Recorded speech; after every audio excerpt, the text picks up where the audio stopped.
My name is Tania Unzueta. I'm with Mijente, and we are going to hear both from local organizers and folks who have experience thinking about the Latinx community at a national level.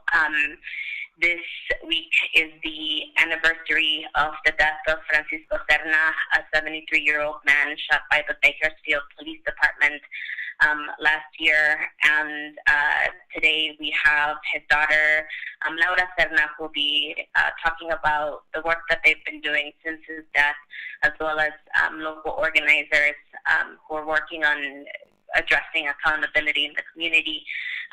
We're also joined by Jacinta Gonzalez from Mijente and Juan from LatinoJustice, who will be talking a little bit more about the national context. So I wanted to start off by introducing Josth Stenner with the Kern County-based organization Faith in the Valley. Hi, everybody.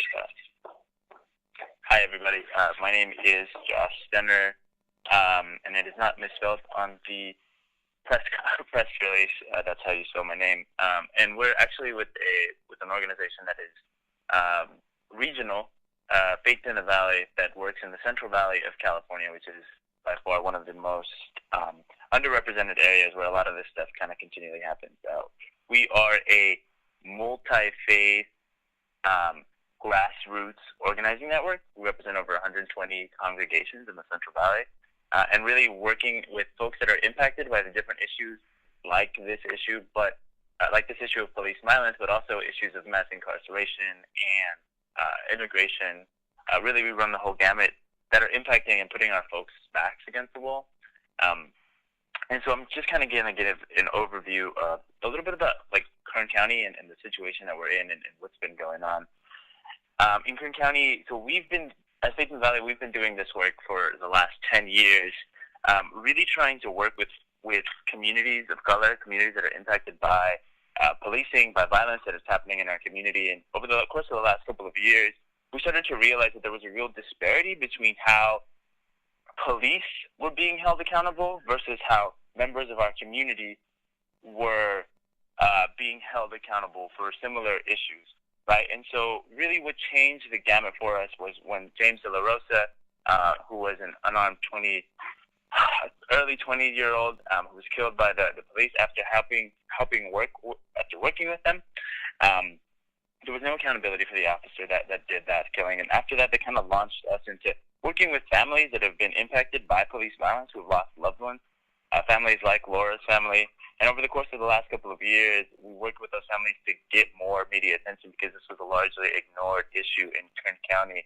So we were responsible for helping for the Guardian coming and really doing their investigation, which announced that in 2015, we had the most violent police force in the entire country by more deaths happening in officer-involved shootings per capita than anywhere else in the entire country.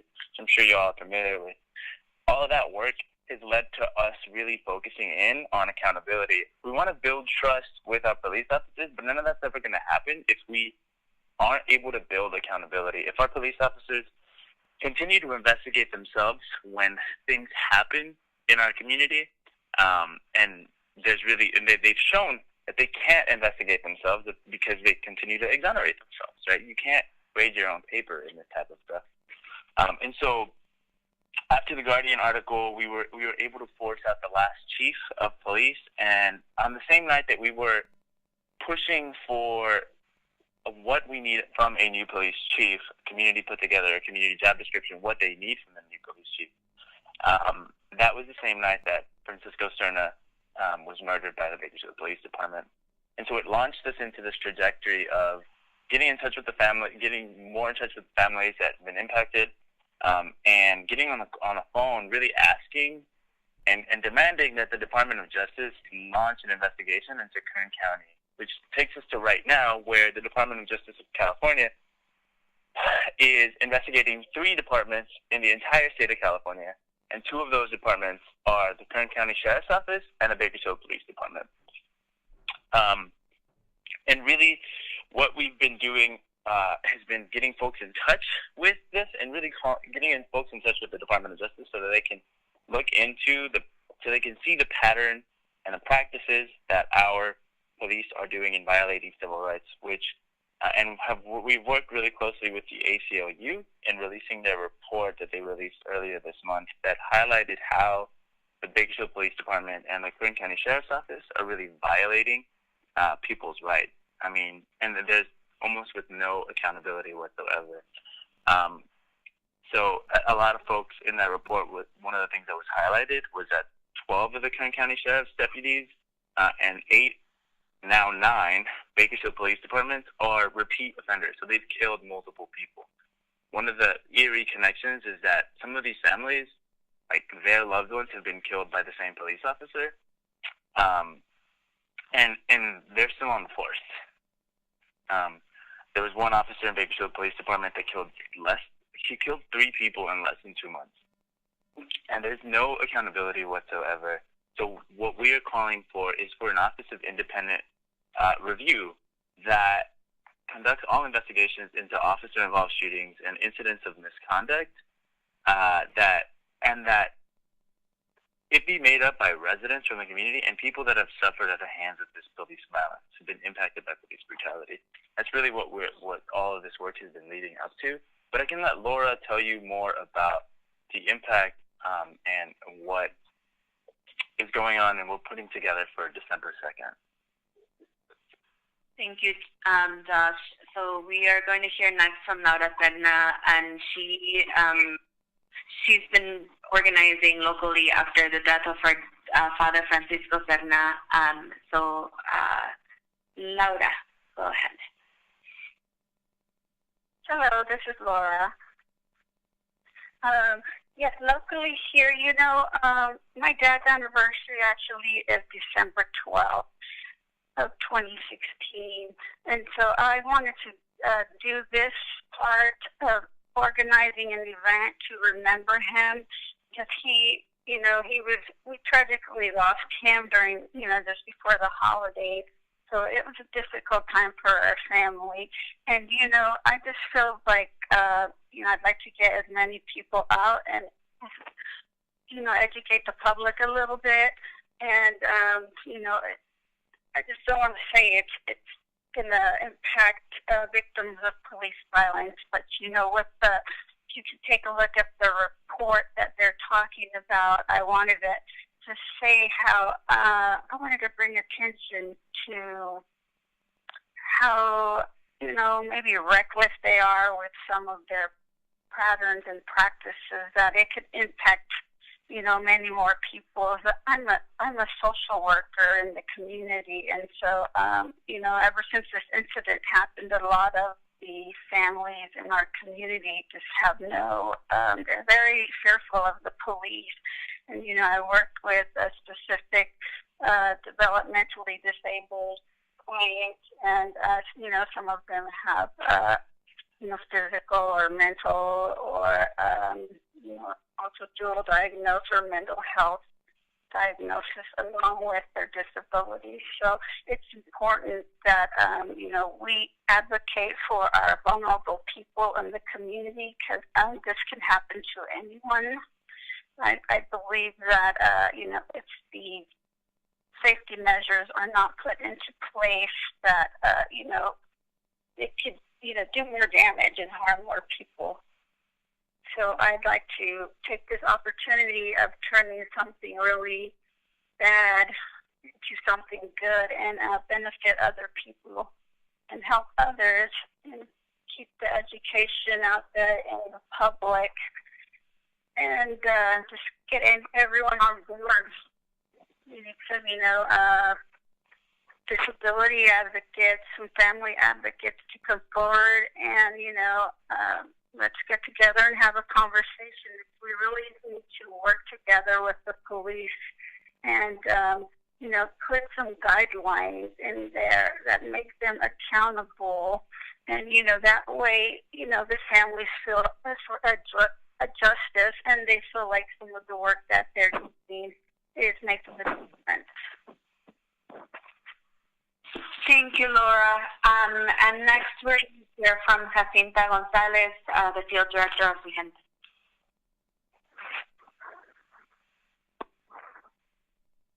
For being on the call. Thank you, everyone, for being on the call. It really is an honor to be able to be here.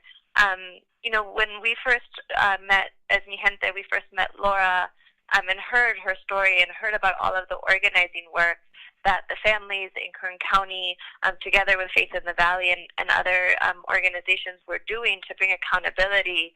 We're really inspired by their dedication to justice and really their fight, their ongoing fight, not only for accountability for the tragic deaths of their loved ones, but to get systemic change with the police department and the sheriff's department in that area in California. Unfortunately, it's very sad to look at the numbers of what's happening in Kern County and realize that this is an issue that is very, very heavily impacting Latinx families. We know that of all of the folks that have been killed and shot by Bakersfield Police Department, 65% are Latinx, even though they only make up 45% of the city. So we see this as not only an issue about police violence, but also around racial justice, and really addressing not only the practices of the Kern County law enforcement agencies that are abusing force, but also abusing force in a way that is racially biased and has to be taken out at its root. And so that is why for us it's so important for other Latinx national organizations to be supporting the ongoing efforts that are happening in California to really raise awareness of what's happening. We're seeing a national epidemic, whether it's the case of Ruben Urbina in Prince William County, Virginia, who was shot by the police there, or John Hernandez in Houston, Texas, who was killed by a sheriff's deputy, or Francisco Valdez, who was killed here in Phoenix, Arizona, also by the Phoenix Police Department. We're seeing that Latinx people are being murdered at the hands of law enforcement officers, including this morning in Tucson, Arizona, Border Patrol killing someone as they were crossing. So we see that there's an epidemic of violence, but we really need to have a swifter response from Latinx communities. And that's why it's so inspiring to see the movement that is happening in Bakersfield, California. It's an area that we see that even California, even though it's fighting against the policies of Trump, there are still issues with police violence there that have to be addressed. And there has to be a support to be able to get the changes that are necessary. So we fully support the demands that are being made to have a local independent review board that could actually review the cases that are happening, bring some justice, and also begin to enforce some of the suggestions that have come out, primarily around the use of the K-9 unit. All except one case of deaths by the K-9 unit in Kern County have been Black and brown people. So we see that this is an issue that is extremely urgent, that can be addressed very quickly, and needs more pressure. So for us, it's important as Latinx organizations to come together and support in this essential moment. But really, we thank Laura, thank all of the families who have been on the front lines for this important work, and continue to be in the fight for the long haul to make sure that there's no more deaths by the hands of police officers in any part of this country. Thank you. Thank you, Jacinta. And our last speaker before taking some questions is Juan Cartagena, President and General Counsel of LatinoJustice. Juan, go ahead. Thank you so much, and thanks to for everybody on the phone call, and especially our colegas in California who are continuing to work on this issue and continue to highlight the issue and how important it is for our entire community. LatinoJustice has recognized, along with our many partners, especially people like at Mijente, for a long time now, that the issues are not isolated when they occur in Bakersfield or when they occur in Kern County. That in many ways, we're at a point in 2017 that we had to create toolkits, we had to create messaging, we had to create resources for how to advise a Latinx family of what to do when one of their loved ones is killed by the police. And just to have to say that today, in 2017, is a shocker. It literally says that we have to create mechanisms to respond to police violence in a country in which police violence is such an increasing episode, to the point that there's so many names of Latinx people that were killed at the hands of police unarmed. Miguel Espina in Yonkers, an Afro-Latino, Raúl Saavedra Vargas in Vino, Melissa Ventura in Yuma, Pedro Villanueva in Fullerton, Antonio Zambrano Montes, Jesse Hernandez. We can go on and on. But the fact of the matter is that there's little accountability. The legal standard of the use of force requires a clear examination of when force is used to determine whether the officer was using force because the officer was in imminent danger of risk of life, or that other people were at risk of life. That standard has never really been met in the far majority of these cases. So it's not just the police killings, but it's also the use of force itself.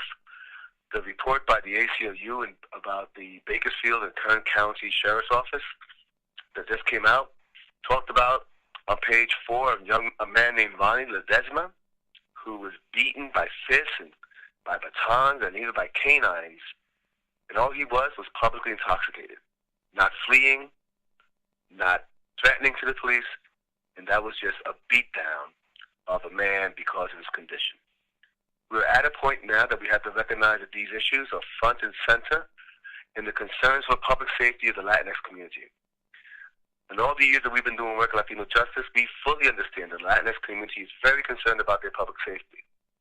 We want excellent relations with our police forces. We want to be able to use the police to protect our safety when violence occurs. But this entire panoply of excessive use of force with no accountability makes it very difficult to create that relationship in a lasting and very profound way.